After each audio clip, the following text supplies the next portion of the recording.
Welcome, everyone, to what I believe is one of 900 events happening during Climate Week in New York, 900 formal events, not counting all the side conversations. We are very fortunate today to have the European Commissioner for Climate Action, Wopke Hoekstra, with us today. I can tell you this is the tallest I've ever seen this podium. I'm glad it's slightly lower now, so average Austrian height is slightly shorter than average Dutch height. Welcome to what is sure to be an interesting conversation about European, frankly, global climate policy. Let me also welcome everyone joining us on the live stream and thank the Climate School for co-sponsorship, and we are very lucky today to have the new Dean of the Climate School with us, Alexis Abramson. Thank you for joining us.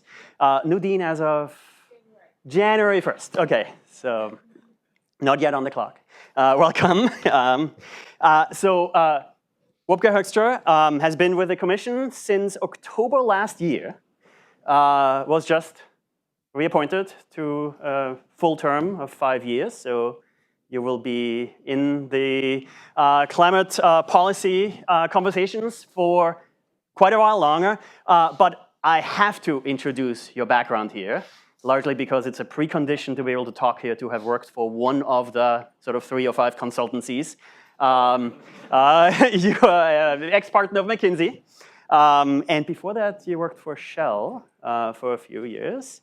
And with this eclectic background, let me welcome you to the podium here to speak to us for a few minutes. And then more than a few minutes, good. And then we'll have Q&A here among the two of us. And let me just encourage all of you to get your questions ready, because there should be plenty of time for interaction as well. Excellent. Welcome. Thank you. Thank you. Thank you. So, ladies and gentlemen, dear students, it is a great pleasure and also a great honor to stand here in front of you today as we discuss what I feel is truly one of the most pressing challenges of our time, or I should rather say your time, and that is climate change. But first, let me share with you how pleased I am to be in New York again. To be honest, I've been hooked since 1992. I was 16 at the time, and I spent a month with a host family in Pennsylvania. And this family brought me to New York for my very first time. And since then, I have, of course, often returned to the US as the Dutch Minister for Finance, for Foreign Affairs. Oh, sorry, I'm very clumsy, so this is probably going to happen more often. And as European Commissioner. And I have been a fan, an absolute fan of this country for decades. Like many in my family, many in my country, and many in Europe. And we are deeply connected and share hundreds of years of history, and I would argue of values. Every time, my presence brings me back to that sense of a shared journey and collaboration between Americans and Europeans, from the personal to really the global level. So, dear students, this kinship brought our societies truly a lot. And we may sometimes forget through our daily experiences that Europe and the US are two truly unique places to live in, thanks to our values, thanks to our prosperity, and thanks to our individual freedoms. But that same freedom, that same democracy, prosperity, are under severe attack. And we are facing a range of truly immensely difficult challenges, and they will stay with us for years, and in all likelihood for decades to come. And I feel that we must brace ourselves, because we are on the brink of ever more geopolitical unrest. First, war is back on European soil. And don't think this war doesn't affect the United States. Yes, Russia's brutal aggression in Ukraine might be directly aimed at Europe. but it truly has a global impact. It is, as a matter of fact, a geopolitical standoff. But in my view, it is also a litmus test of our credibility and whether we will or will not truly show the resolve we say that we do. Or that dictators across the globe can basically wait and sit us out. So what we do or what we don't do, in my view, will echo years into the future. Second, China's geopolitical and economic power play is becoming more problematic by the day.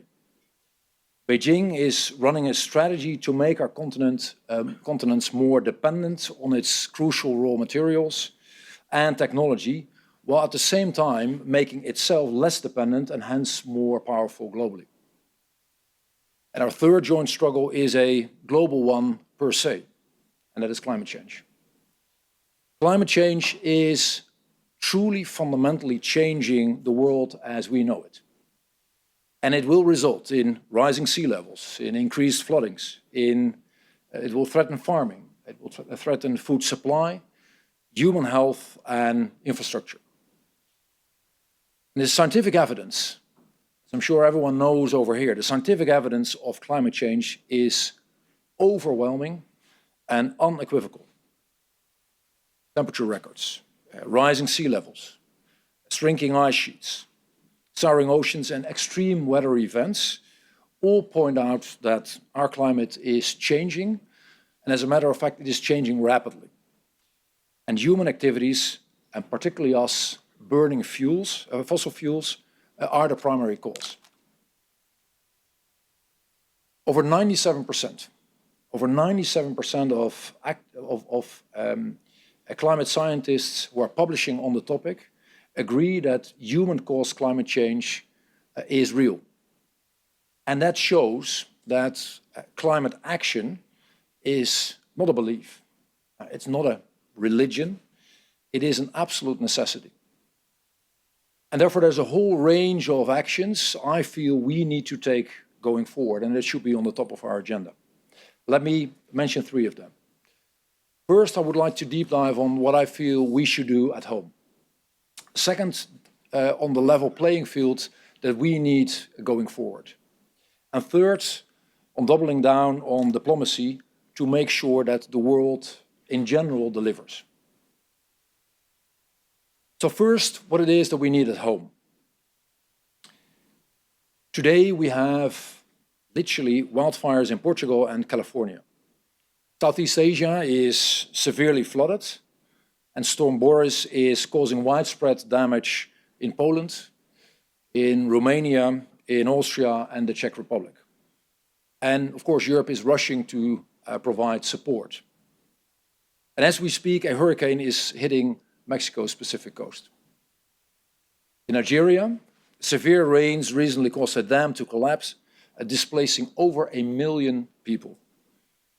Droughts in Zimbabwe and Namibia threaten food supplies and wildlife, and Brazil is facing the worst drought in 70 years, as the minister explained in vivid detail to me yesterday. Rising temperatures have prompted warnings that summer temperatures in cities like Paris, Madrid, Miami, and Houston will regularly exceed 50 degrees Celsius, and that is 120 degrees Fahrenheit. So, dear friends, the increasing frequency and severity of these events are, of course, extremely worrying. And this isn't just a massive problem for the planet. If we don't act, it will ruin our way of life, damage our economy, damage our security at a truly global scale. Now, with great affluence, like we have here in this part of the world, like we have in Europe, in my view also comes great responsibility. The European Union and the United States simply cannot just be waiting for others to fix this. They need to lead. And we have both embarked on that journey. The European Union is fully committed to achieving climate neutrality by 2050. And as part of our broad climate strategy, we've set a legally binding target of 55% greenhouse gas emission reduction by 2030. And progress so far is, if you look at the numbers, actually encouraging. We've already reduced our emissions by over 30% as of 2023. 55% by 2030 is the first step on our way to 100% reduction in 2050. If you then look over here, the US Climate Action Plan aims to put the US on a path to achieving net zero emissions by 2050 as well, and cutting greenhouse gas emissions by 50 to roughly 52% by 2030. So the big target is there.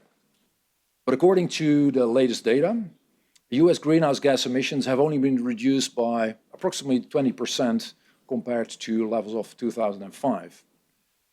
So I do hope, and I do articulate in the conversations I'm having, that the US will do more going forward. And going ahead, there are three work streams that will become ever more relevant. First, to continue the journey towards climate neutrality beyond this decade, we must guarantee that our citizens, our populations, stay on board. The vast majority of citizens see that climate change is a huge problem and want us to fix it.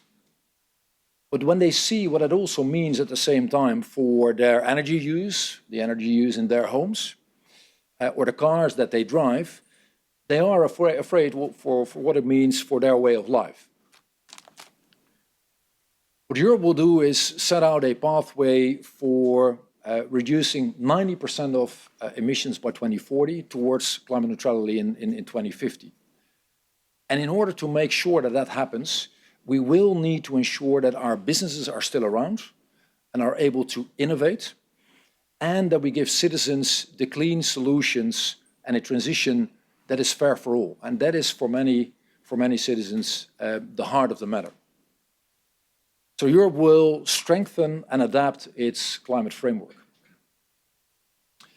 Now, alongside our targets, we will present a clean industrial deal. As a matter of fact, it will happen in the first 100 days of the new Commission. A deal that should make clean energy available and affordable for our industries, and with new reforms that allows them to cope with energy prices in that transition. And you might have seen the statistics, energy prices in Europe are dramatically higher than, for example, in the US. And that makes doing clean business far easier, from basically mobilizing investment to quicker permits for projects to get stuff off the ground. And to me, these are some of the key ingredients for a clean industrial deal that seals the bigger deal in society for a truly successful transition.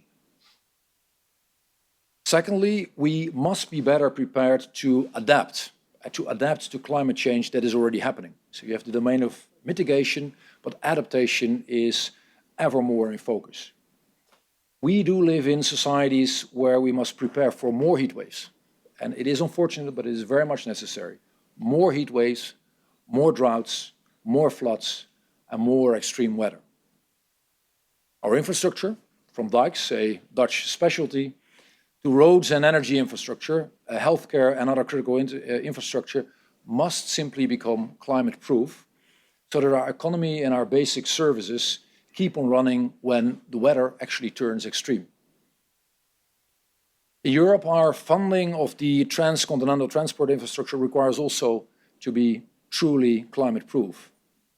And we will need to do more of this going forward in more fields in the next 5 years, alongside better government planning, and alongside a thorough problem-solving dialogue on new ways to insure our companies and citizens against these effects. This is truly a huge challenge for insurance companies who basically see they cannot continue the way they have been insuring in the past.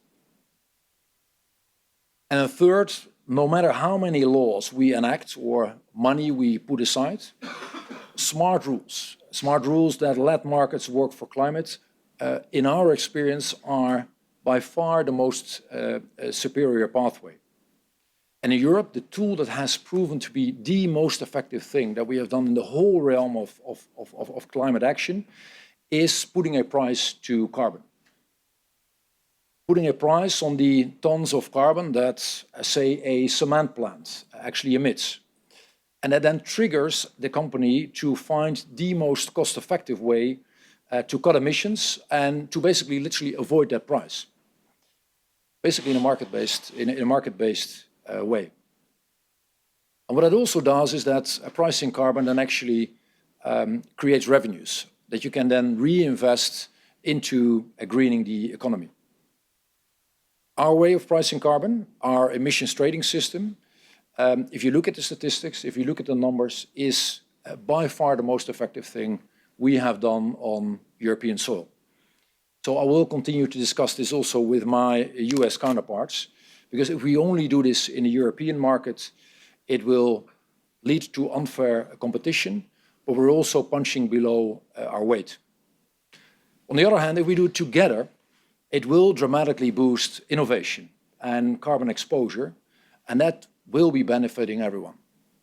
And if more and larger emitters across the globe will use it, we truly create a global movement. So, ladies and gentlemen, dear students, then on the level playing field. Technological innovation is one of the essential factors in boosting sustainability. Renewable energy sources, electric vehicles, enhanced waste management, think about the circular economy, and precision farming are all examples of how we can minimize environmental impact and conserve resources. Technological innovation isn't just the right thing to do for the planet. As many of you know, it is also great business. And on both our continents, we see clean tech leaders emerging. From Nextera and First Solar in the US to Fastnet investors in Europe, and hundreds and hundreds and hundreds of others, often competing at a truly global scale. And that competition, in my view, truly is a good thing. And the EU and the US can and will be economic partners. Please, you're very welcome. So the EU and the US can be economic partners and at the same time compete in this domain. Competition, and I'm preaching to the converted here, I think, competition basically is pushing the limits of possibilities and innovation and speeding up what I would call positive change at better prices for our consumers. And it is that type of entrepreneurship that has built the US and that has built the countries in Europe. So let's continue on that. But let's at the same time make sure that that competition truly is fair. And the reality is that is not the case. That simply is not the case. Both the European Union and the United States face the fire of unfair competition, especially from China. Plain and simple, we do have a China problem. Take, for example, the electric car industry. China is currently subsidizing its EV car industry with billions and billions of dollars. And the reason for these subsidies is simple. It will give them a dominant position in the car market, and it is killing competition. And it allows Chinese car manufacturers to bring their products to market, to our markets, for a bargain price. Now, to protect our own market and our industry, higher import tariffs for Chinese electric cars are probably getting unavoidable. And I'm not a fan. I'm not a fan of tariffs, because we know that they can ultimately destroy economic growth. But unfortunately, it more and more looks as if we have no other option. We do this to prevent unfair competition from Chinese car makers, which would otherwise overrun the industry, as, for example, in Europe, it has done with most of our solar panel industry. Another example would be hydrogen. This month, we are proposing the House rules for Europe's next auction of support for hydrogen projects. And while the first auction has actually shown that European electrolyzers have a very good presence, we also saw that China was oversupplying them at ever lower costs. So I will ensure that the next auction is different. we have explicit criteria to allow us to our own supply chains. And projects cannot get support anymore if our cybersecurity and the data safety of our companies are not guaranteed. We see the same drive, of course, in the US to protect key chain technologies from unfair competition. Now, obviously, raising trade defenses doesn't solve everything.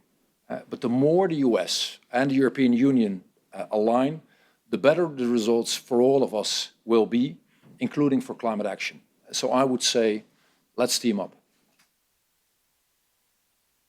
Dear students, that brings me to my third topic, doubling down on diplomacy. Europe has been a decades-long leader in the international fight against climate change. And we have driven down our emissions by more than a third.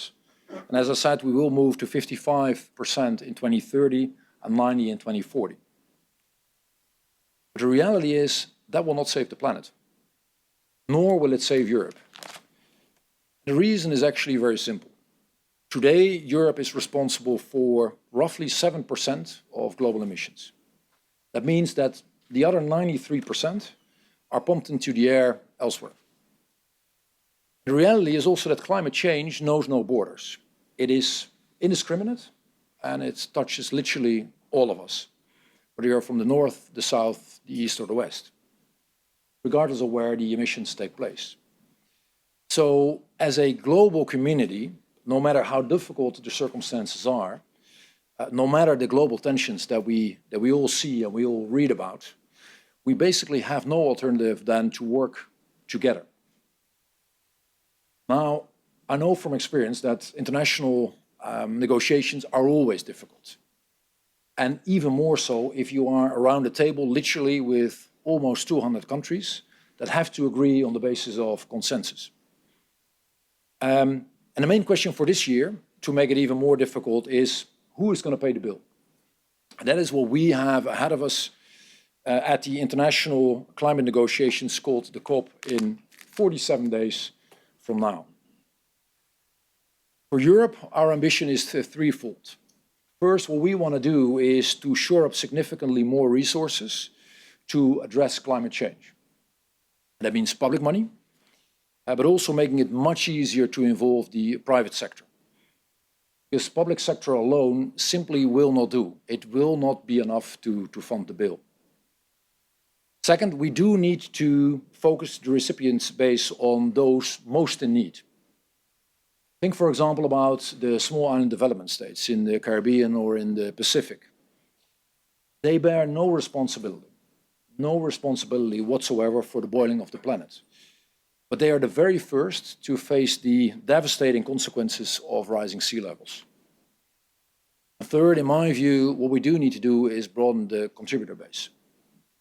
More countries that can pay simply will have to pay. Make no mistake, Europe will continue to lead on this. We're yearly paying between a quarter and a third of the roughly 100 billion that is the global spend to help developing countries fight climate change. And if you do the numbers, you will find that that is more than our fair share.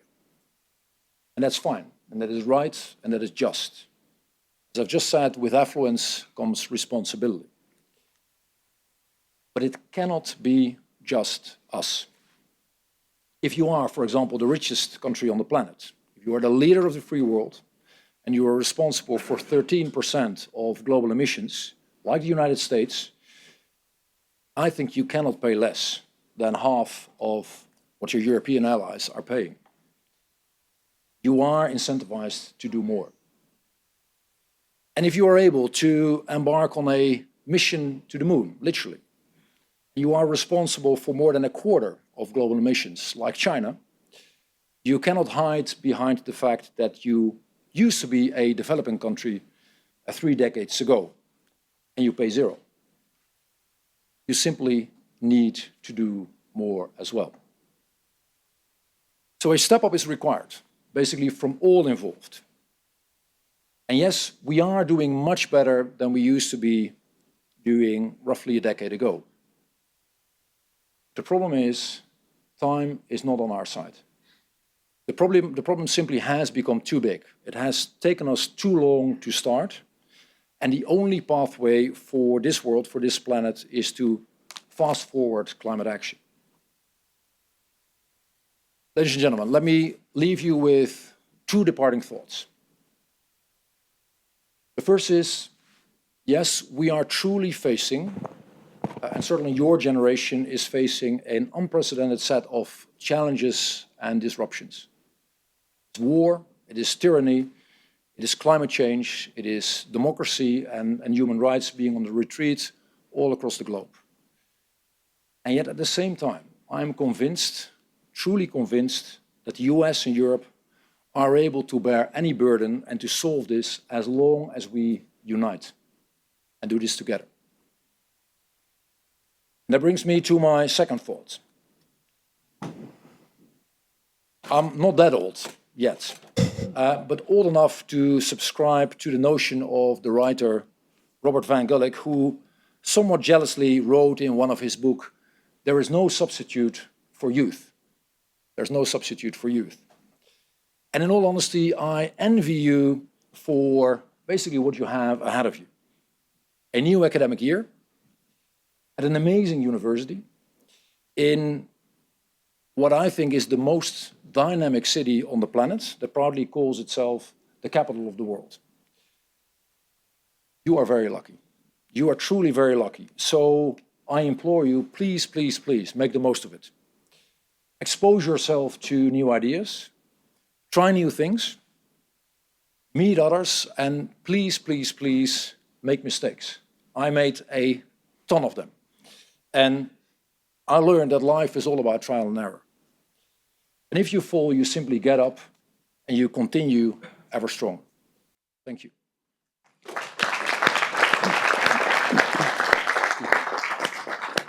I get to quiz you, and then I get to quiz you, yes, with this microphone, I believe. And then we will open it up and hold me accountable. There is a reception after. It starts at 7:15, and that is a hard deadline.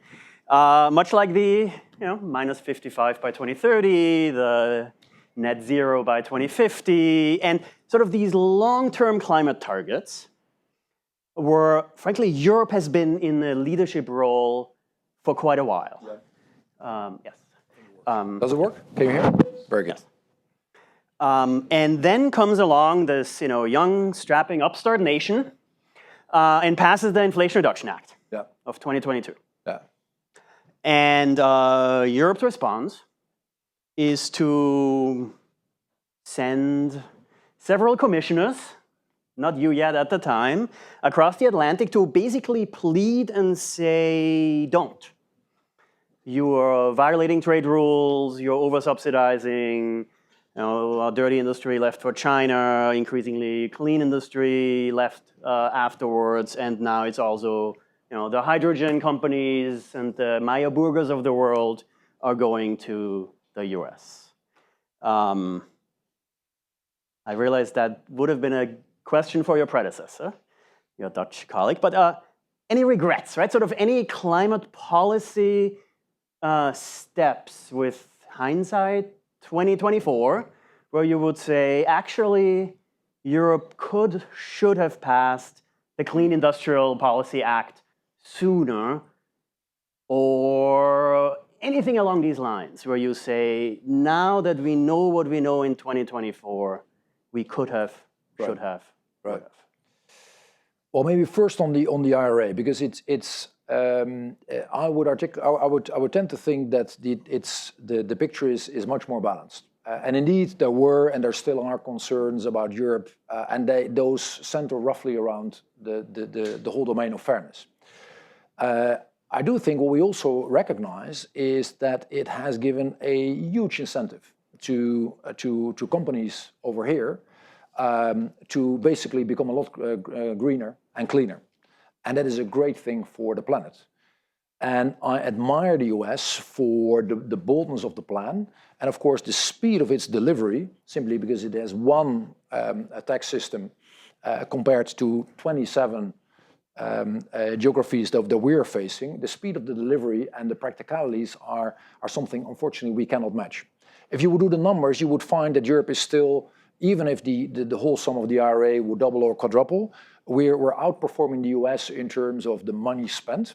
If you add up the innovation fund, the social climate fund, all the stuff that is in the 7-year European budget, but the speed of delivery and the simplicity of the system is something we cannot match. That is on the IRA. If you're talking about regrets and also what we did well, I would probably single out two things. I truly think that the ETS, the emissions trading system, is by far the smartest policy tool we have in the whole European Union. Full stop. I didn't design it. I just, I'm learning about it every single day. But if I compare it to what I've seen at a national level and also at a European level, this is truly very sophisticated. And kudos to those who have actually built it. So that is one. That is the thing where we enjoyed tremendous benefits, and we're trying to export this basically to the rest of the world because pricing carbon simply is such an effective thing to do. The regret is actually very simple. If you look at where we are now and why we're facing such a huge problem, the reason is that we started with this whole approach way too late. If we would have realized how severe this was going to be, and we would have put our money where our mouth was 20, 30, 40 years ago, the outlook would be completely different. So we cannot turn back the time. The only thing we can do is do the right things in the present. But it would have been a hell of a lot easier if we would have been where we are today in, let's say, 2010 or 2000. Now, to be clear, so a fellow Austro-American who might match you in height, when he signed the emissions trading system in California into law, that system from the get-go covered 85% of all greenhouse gases. Mm-hmm. Europe still, to this date, right, is at 50% of CO2 only. There's ETS reform, there's expansion, and so on, right? And when you said you didn't design it, so it turns out Jo Stelbeck did design it, right? This guy did design it. This is the Bible here, right? European climate policy making. I didn't print the full 326 pages or so, but there's sort of a new Bible in town, right? The Draghi report that came out a week or so ago. I can't claim I read the whole thing, but when you search for climate and energy, there are plenty of mentions, right? And in many ways, there is this, it's not a regret that is in there, not at all. But he certainly wouldn't say, Draghi in this case, wouldn't say, we should have had a higher price for longer. He is essentially saying, in many ways, we need to figure out how to sort of move toward the ever greater union, competitiveness, fiscal union, the sort of things that, frankly, the US does have, right? And that, in many ways, California has.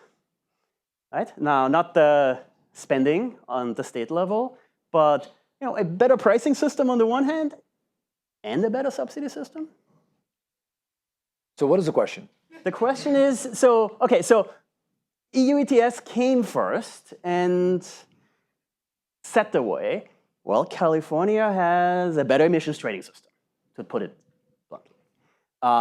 And while I'm with you on more absolute levels of spending, von der Leyen on a plane to Washington 2 days after Biden signs the Inflation Reduction Act does signal something about there being sort of the certain, Europeans being afraid of maybe being usurped by what's happening in this country. So what is the question? What can we do? What can one do? Which points of the Draghi report are now on your agenda as well?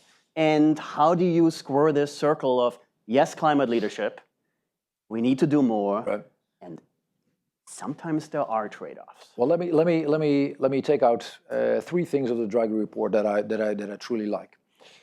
One is what he basically says is that we should expose ourselves much more to the whole domain of AI, of tech, of innovation than we currently do. If you would compare the US economy to the European economy, you would find that productivity is in many ways roughly equal, with one very substantial exception, and that is the whole domain of AI and tech and innovation. And why is that a problem? Well, because that is the economy of the future. So you're not just outperformed on some trivial part of the equation, but at the very heart of what is the future. My view is he is spot on in telling us that we need to do more here. That is one. The second thing is, if you would look at the US, you would find there is way more liquidity in the system. Money basically flows across the US. Private sector capital flows across the US. And Europe, for all the goods that the single market has brought, still has 27 countries. And money, even from a country like my own, that has always been, on the forefront of trade and also financial capitalism, has a disadvantage compared to the system of the US. So a capital market union is politically not easy in Europe. And I can vividly recall my very first meeting as finance minister in October 2017. We were roughly at the same place where we are today, but it is very much needed. And the economic push it would give to Europe is truly amazing. The third one, and that is one that is really linked to my portfolio as well, is on energy prices. It truly is, if you look at the numbers, staggering to find what a company is paying in let's say the heavy industry for energy over here compared to Europe. It's a huge competitive disadvantage for a European company. Now you could argue that this will disappear over time, given the tremendous cost curve reduction of particularly solar, but renewables in general, and all the advances we'll see in the domain of batteries. Over time, this might well disappear. But if you are the leader of a company, over time is not good enough. You don't need a solution in 10 years, you need it roughly now. So how it will work exactly, we still need to design. But coming up with a system where we help companies, particularly in our heavy industry, with making this transition, becoming green ASAP, but also being able to stay competitive in the meanwhile, is something where we basically need to put more money into. So there are some pockets where that works well, right? So northern Sweden, plenty of hydro, some wind, lots of cheap, low carbon, zero carbon electricity. Is attracting 2 steel plants, green hydrogen, low carbon, zero carbon in many ways, steel plants, right? So this is Norwegian state utility, Statkraft, selling cheap, low carbon electricity to Hybrid Stegra, formerly H2 Green Steel, and allowing the sort of thing, frankly, that actually doesn't happen anywhere in the world. Right? Just geographic happenstance, or are they onto something, right? So Sweden both started pricing CO2 when we all should have in the early 1990s, and now they are doing that too. Is this the Swedish model that's ought to apply more broadly? Well, I mean, the beauty of the European Union, and sometimes also the complexity, is that there is huge diversity in the member states, and much is driven by a combination of history, sometimes literally the landscape and geography, the way populations are located. And of course, the economic trajectory they have been on. And of course, Sweden has been doing very well in terms of their economy, the overall performance of their state, and also in the domain of clean energy. Could you automatically import that to all corners of Europe? Probably not lock, stock, and barrel. And what we will try to do is make sure that we find those solutions that work basically across the continent. That is also why we're putting so much money in, for example, our innovation fund and all the other parts of the funding instruments, so that we can deal with these type of situations literally from Sweden to Spain to Bulgaria to Ireland, where industries have different histories, where different type of companies are dominant, but where basically all citizens, on the one hand, want to make sure that their exposure to the new economy is growing, but are also worried. Just for example, people who are working in a coal plant, what it will do to their livelihoods if the plant is being closed, and where retraining is and reschooling is coming from, and where the next job will be. That is as much as I'm in favor of closing these coal plants, it is a fair ask for people who work there what their future will be. And the European Union needs to answer that question just as well. Now, that often leads to, right, so it's basically who pays, right, is one of the major questions in this case. And not too flippant about this, but there are basically three sources of money in the world, right? It's shareholders, taxpayers, or ratepayers, consumers, looking at the energy sector. And there's the global who pays question. You mentioned Baku, COP29, and so on. There's also, of course, the very, very local one. And frankly, this is where politics comes in, which we are not allowed to talk about in a classroom. Oh, you're not? Okay. We call it political economy, right? We cite some, long since gone German philosophers and analyze in the third person. But of course, it's politics, right? Sure. This is the day-to-day politics. Sure. And this is when the finance minister meets the, minister for climate action, or and they don't always come from the same party, let's say, and that's where the negotiations start.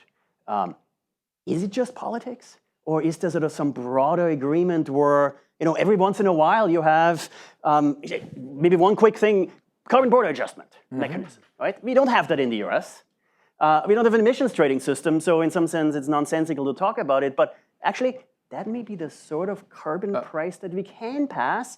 We have very conservative Senator Cassidy on the one hand, and Senator Whitehouse, not the White House, right? Basically both proposing the exact same thing, and well, maybe that could be the sort of agreement that actually leads to cuts through the politics suddenly. Are there levels like this that you can point to where it's not green versus anything, it's simply good policy? Okay, so I'm going to help you structure your questions. The first one, who's going to pay? And the answer is all of the above. It's going to be taxpayers, it's going to be consumers, it's going to be shareholders, and of course the recipe might differ over time. But there's no escape. This will cost more money. So if I think about the future of the European Union, and I would need to articulate where substantially more money is needed, it is. In no particular order, it is the whole domain of innovation and AI and tech. It is the whole domain of geopolitics, given the fact that we are in a very, very rough world, and war is back at our borders. And the third one is climate action. All three will cost more money. So that to your first point. Which, just quickly, if I may, that's exactly the problem, right? Because the defense minister will also want more. Yeah, but that is the beauty and the difficulty of being in politics. I mean, if there would be no limit to the money you could spend, you would have a relatively easy life. But and I've done that job for 4 years, right? It's all priorities are important, but you are cash constrained.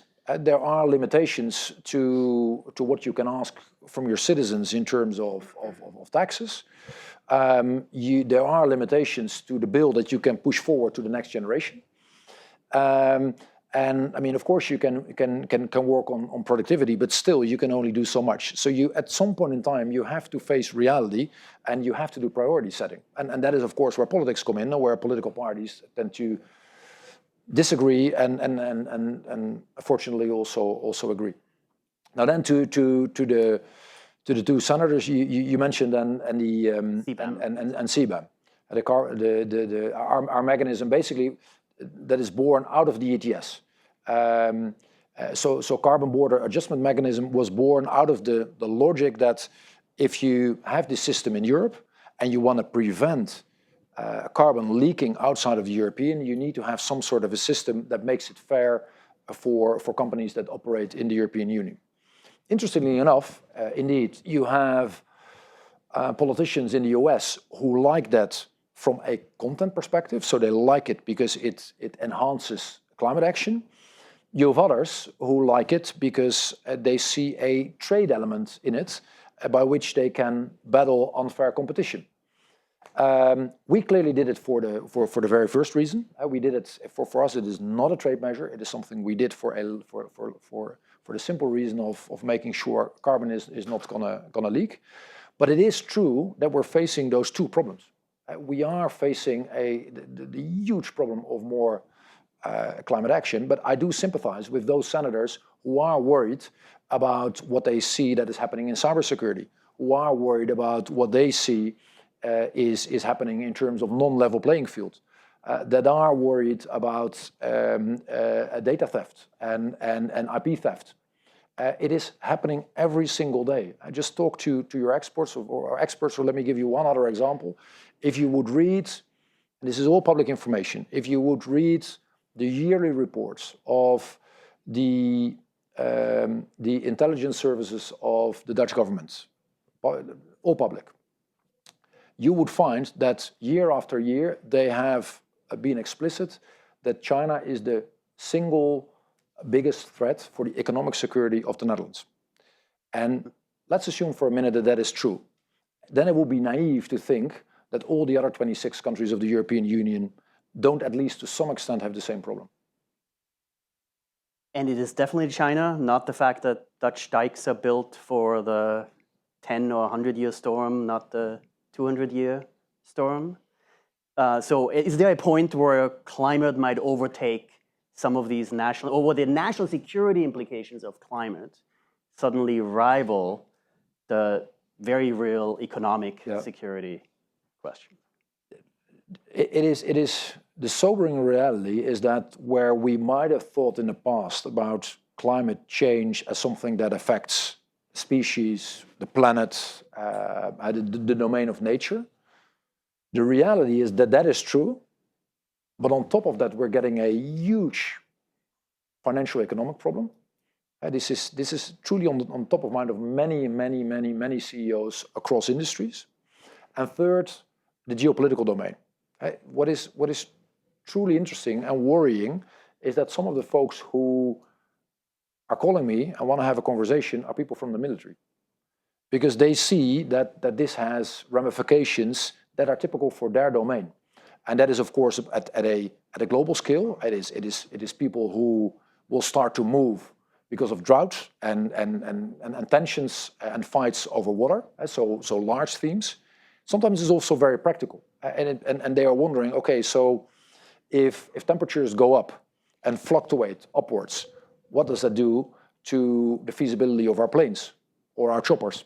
So it can also be very practical for more the operational side of the military. Let's open this up. Fun to nerd out over CBAM and Stegra and so on, but any questions, concerns? Let me just say, so please state your name, affiliation, and unlike what I've done, up to a point, questions end in a question mark, and usually one sentence. Pim, go ahead. Oh, so and there's a microphone, yes. Yes, I cannot promise one sentence, but I can give a short introduction.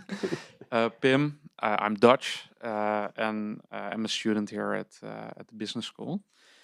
Thank you for the speech and also the Q&A. I think very informative. One of the topics that really resonated with me was keeping citizens on board with the plans that we have in Europe. I see myself like two big challenges happening in Europe. Like one is keeping people on board with like prioritizing action on climate change. I think we see it in our own country. Mm-hmm. We see quite a vocal people in politics that are now saying, hey, we maybe shouldn't comply with some of the agreements that we made in Europe. And you also see some other countries in European Union like not prioritizing climate. I think the second challenge is there are some countries that do prioritize climate, like let's say Germany, but they do have quite some interest in how the future is going to look like. We know, for example, in the steel industry in Germany, now very competitive, but as we move to a more green industry, they will pay such high electricity prices that they are very unlikely to be very competitive. So you see Germany also implementing its own industrial policy on top of what we have as Europe as a whole. So it's quite a complex field. How do you think about the channels that are available for you to ensure that you keep those citizens and countries on board with the European plans? So I'm not going to hide the fact that this is hugely complex, and this is, I think, at the heart of the matter. It's a while ago, it was maybe good enough, or it seemed good enough to articulate the huge damage that climate change is doing. But that not only as a narrative, but also as a solution, in my view, is no longer good enough. It will only work if we combine basically four things. It is relentless climate action, simply because do the math, listen to scientists, there is no escape. But we need to marry that with, as you mentioned, a just transition for our people, and that is hugely complex because that is to some extent the prerogative of member states, but the European Union can play a very important role there as well. The third part is making sure that companies survive, basically what we just discussed, for the simple reason that if companies either go bust or leave the European Union, we're not doing anyone a favor. And certainly not climate, because then at lower standards, others or them will be producing outside of our borders. And the fourth one is clearly diplomacy. And that brings me back to the speech. It's not good enough to just solve it in the European Union. You will not live happily ever after. You're still stuck with the 93%. So it's each of these elements that we need to bring together. And sometimes it gets very practical. I just gave you the example of the factory that closes. It matters a lot for a breadwinner and for a family whether you lose one job in, for example, a coal mine or at a plant, and there is a training program, and there is another company, and there is a way to make sure that you will do something different, but there is a decent living and a sustainable income to be had, or you're basically on your own. That is a huge difference, and of course that also makes all the difference for the support climate policies will continue to have. And therefore, I always articulate that a one-dimensional answer politically simply is not going to be good enough, and it is not going to be good enough in the reality of our societies either. I don't see your name, but behind Pim. Yeah, go ahead. It's only those three people in the front who have their name tags on. Yeah, So exactly. My name is Thijs. I work for the Dutch Ministry of Infrastructure and Water Management. I'd like to look into EU policy tools. Looking at EU declarations, how do you value them? For example, an EU declaration on cycling. And I'm sure there's something specific in there. I'm long enough in politics to know that there is a trap somewhere in the question. So I want to know what is in there, and I want to know, what the specific question is. Love for you to say I love cycling. I'm going to use it for everything, but in reality, I am always learning more things about the EU. I'm very curious about your experience as a commissioner. To learn how you see that as a way to address certain topics. And you want me to link this to cycling? Just the declarations of that the EU uses. Well, I mean, what is a declaration to a country? And don't think too lightheartedly about it. It takes a lot of painful diplomatic work before you have a declaration and you have a government, let alone a couple of governments agree on it. But a declaration is an intent. It is something you aspire to do, and you typically try to solidify later on with others, and you come to agreements and potentially to treaties or to laws. But it typically starts with an intent, and that is what you then use. In terms of the domain of cycling, of course, I'm absolutely biased because I'm coming from a country where there are more bikes than people. And one of the reasons is that these bikes get stolen all the time, so then you need a new one. But it's in an overcrowded place like the Netherlands, it's an extremely effective way of commuting. And I would love to see that as a solution in many other places. And people are opening up to this in Belgium, in France, Paris in particular. But I was with my good friend Roberto Gualtieri. He's the mayor of Rome. And we took a biking tour from his office to the Colosseum. And of course, many people thought, who are those two weirdos on bikes with policemen around them? But it's something that probably would have been inconceivable 20, 30 years ago. And now we're embarking on this part of the solution space, but it's not just this. It's basically here as well. It's all of the above, simply because the problem is so large. Thanks. Alexa, go ahead. Thank you for visiting us. I would love to hear a little bit more about your take on CBAM. As you know, thank you for the experiment. We appreciate that. I know it's only been in place since 2023 or so. But if there's been a little bit of analysis, some look at how it's going thus far, and would love to hear a little bit in terms of your take on it thus far, and then the future of it, because if I understand correctly, it's expiring at some point, right? The near future? Well, I hope not. It's maybe a couple of things about it, and what is interesting is that it is something that is quite often discussed in panels, but also with many of the interlocutors I'm meeting from all over the world. And sometimes it is deliberately framed as an unfair practice or as something that is at the expense of others from across the globe. The reality is, it is a tool for fairness. It is a tool for enhancing climate action. And the good news is actually there is significant anticipation effect. That is true in general for the whole discussion about pricing carbon and ETS type of systems. You mentioned California, but Quebec is having the same. The Chinese are doing it. When I was last year in Chile and Brazil, they were both having discussions in their parliaments on this, because everyone sees that the most effective thing you can do is basically pricing carbon. So CBAM, there is a significant anticipation effect, and why it is particularly interesting is that if you look actually at the size of the price, that is fairly limited. Our assessment, that we don't know for sure, but our assessment is that roughly around 2030, the money that comes out of it is probably not much more than 3 billion, which on a global scale actually is pretty small. And it also tells you that, I mean, if this were a trade tool, which it clearly isn't, it wouldn't move the needle. But of course, the best thing we would like to see, and the ideal situation, is that CBAM actually isn't making any money.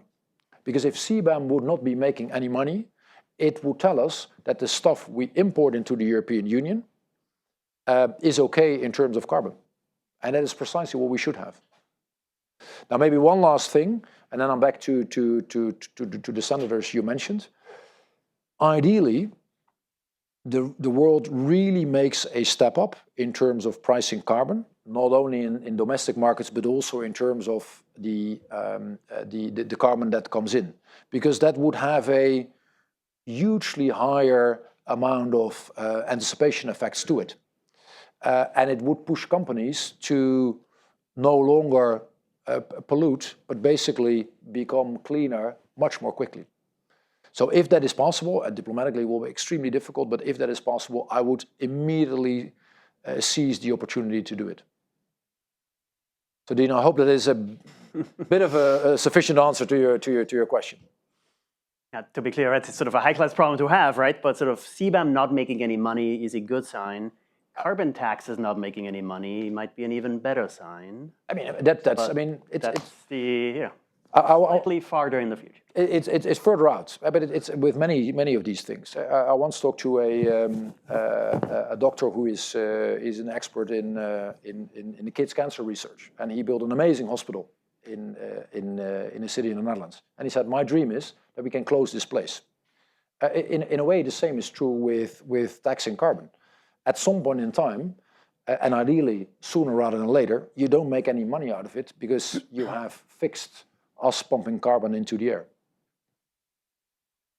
Hi.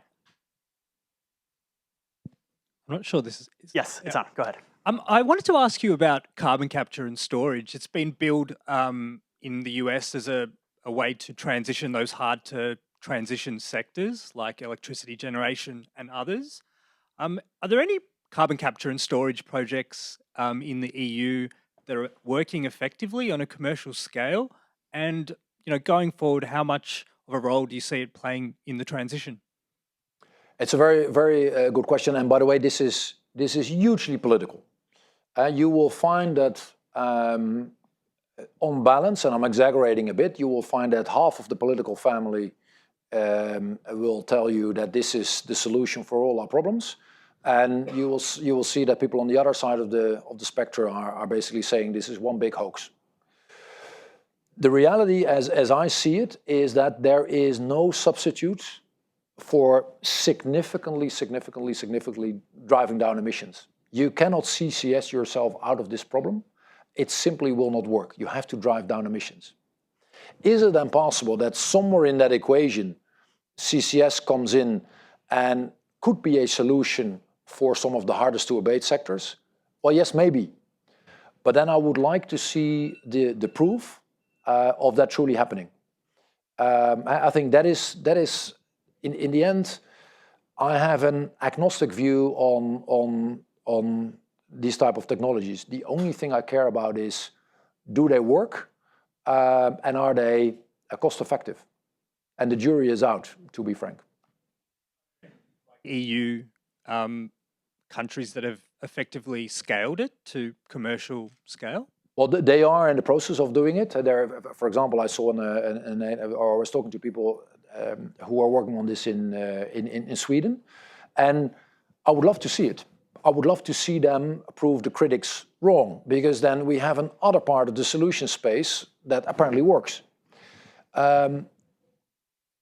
But don't be lured into the logic of some who typically come from the fossil fuel industry, who will tell you that magically this is going to make the problem go away. Magic, at least in my experience, simply doesn't exist. Okay, so I see I'm no longer in charge of deciding who is asking the next question, which is okay. I am in charge of closing on time, which means this might be the moment to collect maybe 2 very short questions and then make this the last round. Whoever, yes, go ahead. Hi, my name is Natalie Duncan. I'm an alumni from the Sustainability Science Master's program here. I currently work in corporate sustainability consulting, and I'm curious how CSRD fits into your image of the transition for the EU, the Corporate Sustainability Reporting Directive. In my view, it is hugely important, and it might sound like a paradox, but we have both an opportunity to do more and make it simpler. Look, the companies complaining about bureaucracy and about reporting is something that has been there for decades, and it will stay with us for eternity. But is there some merit to their point? Probably there is. I think we can make it simpler. We can make it more specific. Also, that we basically, as consumers, get a bit of a feel for, what is this company truly doing? Because you are an expert, you know how this works. But I find it as a consumer pretty difficult to basically make a distinction between company A in sector X and company B in sector X. I cannot tell. And I'm utterly confused when I'm in the supermarket and I'm shopping for products and I see all sorts of labels with messages that they are, the greenest, the cleanest, the healthiest. So I think there's a lot more that we can do in simplify it, so that consumers can actually bring this into the equation of the choices they make. We began with the Dutch question and we'll end with the Dutch question. Quint. Thank you. Yeah, so Quint, also a student at the business school. I was wondering, you were talking about innovation and how that's a very important factor in solving the climate crisis. What I find interesting when I look at innovation in Europe is that it's usually very small initiatives, and there are many of these in Europe. Usually, Europe is like at the forefront of small initiatives when it comes to climate technology, but it never scales, or it hardly ever scales. Whereas in the US or China, it scales, and then they become the world leader in a new technology. What tools do you have, or what do you intend to do to make sure that we do get these European climate unicorns? Yeah, so by the way, I was not talking about innovation just limited to the domain of the climate tech. That's I think it is a broader issue actually for the European Union, but actually for all these sectors, what you're saying is absolutely true.